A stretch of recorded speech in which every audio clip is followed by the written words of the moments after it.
آج جمعہ تھا، دن میں جمعہ تھا، اور میں نے نماز جو ہے ہندی پارک کی مسجد میں پڑھی. تو یہ جو ایک بات تھی یہ میرے دماغ میں سوتے بالکل آئی، اور میں بستر چھوڑ کے اور یہ ویڈیو بنا رہا ہوں. ہوا یہ کہ میں مسجد سے جمعے کی نماز کے بعد آخری 3-4 لوگوں میں تھا میں نکلنے والا، سب جا چکے تھے. تو مسجد کے باہر ہندی پارک کی مسجد ایک بکھارن بیٹھی ہوئی تھی، وہ برقع اوڑھی ہوئی تھی لیکن چہرہ اس نے کھول رکھا تھا، ایک فقیرنی، اور ایک سائڈ پہ ایک آدمی دینی کتابیں اور مسواک وغیرہ یہ سب بیچ رہا تھا. اور اس آدمی نے اپنا منہ چھپا رکھا تھا. مطلب واقعی میں مجھے لگا کہ یہ آدمی اپنا منہ چھپا کے بیچ رہا ہے تاکہ کسی کو یہ نہ پتہ چلے کہ یہ شخص یہ کام کر رہا ہے، یعنی مستحق تھا. تو میں نے سوچا چلو اس سے ایک مسواک لے لیتا ہوں. مسواک کی میری حالانکہ اتنی چھوٹی نہیں تھی پر میں نے سوچا لے لوں. تو وہ 10 روپے کی مسواک دے رہا تھا. اب میرے پاس 100 کا نوٹ تھا.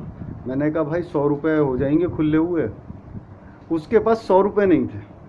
آپ سوچو، وہ سب سے آخری نماز میں 2:30 بجے والی پڑھ رہا تھا اور 2:30 بجے تک اس کے پاس 100 روپے نہیں تھے کہ مجھے وہ کھلا دے. بہرحال میں نے اس سے 2 مسواکیں لی تو اس کے پاس 80 روپے بھی نہیں تھے.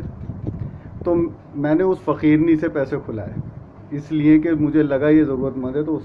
تو اس فقیرنی نے جب پیسے کھلا کے دیے تو اس کا تھیلا نوٹوں سے بھرا ہوا تھا.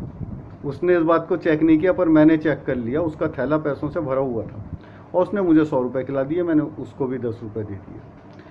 مدعا یہ ہے کہ ایک آدمی بھیک نہ مانگ کے مسواکیں بیچ رہا ہے اور دین کی کتابیں بیچ رہا ہے، وہ 100 روپے بھی نہیں کما پا رہا. اس کی سیل بھی 100 روپے کی نہیں ہے. 100 روپے کماتا تو شاید 20 روپے گھر لے کے جاتا، اور جو بھیک مانگ رہا ہے اس کے پاس اتنے پیسے ہیں. تو مسلمانوں اس بات کو سوچو کہ جو حلال کی کمائی کرنے بیٹھا ہوا اور عزت سے بیٹھا ہوا اسے چھوڑ کے تم کیا کر رہے ہو. دھیان رکھیے اور ایسے لوگوں کی مدد کریے. اگر ضرورت نہیں ہے تو مسواک خرید کے کسی کو ہدیہ ہی کر دیجیے، دینی کتاب لے کے کسی کو ہدیہ ہی کر لیجیے. لیکن اگر کوئی حلال کمائی کے لیے بیٹھا ہوا ہے اور وہ بھیک مانگنے سے بچنا چاہ رہا ہے آپ کا مومن بھائی، تو اس کی مدد کریے.